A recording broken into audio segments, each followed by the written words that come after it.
வந்துட்டேன். டே 29th. So இன்றைக்கி breakfast வந்து dosa, lunch white rice and கீரை. அண்டு டெய்லியும் நான் போடுற வீடியோ வந்து அப்படியே ஒரே மாதிரி தான் இருக்கும். ஏன்னா டெய்லியும் இப்படி தான் போகும் எனக்கு டே, வேறு எதுவும் நடக்காது. ஸோ எங்கன்னா வெளில போனால் அந்த வீடியோஸ் என்ன ஆட் பண்ணுவேன். மற்றபடி நான் வீட்டில் மட்டும்தான் இருப்பேன், வேறு எங்கேயுமே போக மாட்டேன்.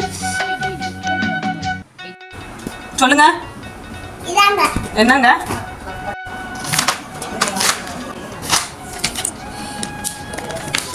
இங்க இருக்கு பாரு. இது என்னது? இது என்ன நோட்டு?